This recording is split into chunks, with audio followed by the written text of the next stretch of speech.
ಕರ್ನಾಟಕ ಜನಸೈನ್ಯ ಸಂಘಟನೆಯ ಸಂಸ್ಥಾಪಕ ರಾಜ್ಯಾಧ್ಯಕ್ಷರಾದ doctor K. Yeriswamy ಅವರ ಆದೇಶದ ಮೇರೆಗೆ ಕರ್ನಾಟಕ ಜನಸೈನ್ಯ ಸಂಘಟನೆಯ ಕೊಪ್ಪಳ ಜಿಲ್ಲಾಧ್ಯಕ್ಷ ರಮೇಶ್ ಕಾಳಿ ಅವರ ನೇತೃತ್ವದಲ್ಲಿ ಪದಾಧಿಕಾರಿಗಳ ನೇಮಕಾತಿ ಕಾರ್ಯಕ್ರಮವನ್ನು ಗಂಗಾವತಿ ನಗರದ ಪರಿವೀಕ್ಷಣಾ ಮಂದಿರದಲ್ಲಿ ಹಮ್ಮಿಕೊಳ್ಳಲಾಯಿತು.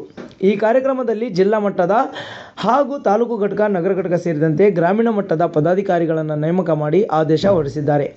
ಈ ಕಾರ್ಯಕ್ರಮದಲ್ಲಿ ಜಿಲ್ಲಾ ಪ್ರಧಾನ ಕಾರ್ಯದರ್ಶಿ ಎಂ. ಡಿ. ಗೌಸ್, ತಿಮ್ಮಣ್ಣ ಹಂಚಿನಾಳ್ ಜಿಲ್ಲಾ ಉಪಾಧ್ಯಕ್ಷರು, ನಾಗೇಶ್ ಗುನ್ನಾಳ್ ಜಿಲ್ಲಾ ಉಪ ಪ್ರಧಾನ ಕಾರ್ಯದರ್ಶಿ, ಪ್ರವೀಣ್ ಕುಮಾರ್ ಜಿಲ್ಲಾ ಖಜಾಂಚಿ, ಮಲ್ಲೇಶ್ ನಾಯಕ್ ಗಂಗಾವತಿ ತಾಲೂಕು ಅಧ್ಯಕ್ಷರು, ಶಾಂತಕುಮಾರ್ ಉಪಾಧ್ಯಕ್ಷರು, ಪರಶುರಾಮ್ ಕಾಳಿ ಪ್ರಧಾನ ಕಾರ್ಯದರ್ಶಿ, ಅಬ್ದುಲ್ ಕರೀಂ ಖಜಾಂಚಿ, ಉಮೇಶ್ ಎಸ್ ಪಾಟೀಲ್ ಗಂಗಾವತಿ ನಗರ ಘಟಕ ಅಧ್ಯಕ್ಷರು, ಹುಸೇನಪ್ಪ ಉಡುಮ್ಕಲ್ ಗಂಗಾವತಿ ನಗರ ಘಟಕದ ಉಪಾಧ್ಯಕ್ಷರು, ಹನ್ಮೇಶ್ ನಾಯಕ್ ಕಾರ್ಯದರ್ಶಿ, ಎಚ್ ಶರಣು ಹುಲಿಯಾಪುರ್ ಉಪ ಕಾರ್ಯದರ್ಶಿ, ಎಸ್ ಎ ಅಂಜಿನಪ್ಪ ಕಾರ್ಮಿಕ ಘಟಕದ ಅಧ್ಯಕ್ಷರು, ಬಸವರಾಜ್ ಉಪಾಧ್ಯಕ್ಷರು, ಬಸವರಾಜ್ ಕೊರಮ ಕ್ಯಾಂಪ್ ಕಾರ್ಯದರ್ಶಿ, ದುರ್ಗೇಶ್ ಗಂಗಾವತಿ ಉಪ ಕಾರ್ಯದರ್ಶಿ, ಹುಲಗಪ್ಪ ಖಜಾಂಚಿ, ಹನ್ಮೇಶ್ ನಾಯಕ್ ಗ್ರಾಮೀಣ ಘಟಕದ ಅಧ್ಯಕ್ಷರನ್ನಾಗಿ ನೇಮಿಸಲಾಗಿದೆ. ಈ ಸಂದರ್ಭದಲ್ಲಿ ಮಾಧ್ಯಮ ಸಲಹೆಗಾರರಾಗಿ ಕಾಲಚಕ್ರ ಪತ್ರಿಕೆಯ ಸಂಪಾದಕರಾದ ನಾಗರಾಜ್ ಕೊಟ್ನೇಕಲ್ ಸೇರಿದಂತೆ ಅನೇಕ ಸಂಘಟನೆಯ ಪದಾಧಿಕಾರಿಗಳು ಉಪಸ್ಥಿತರಿದ್ದರು.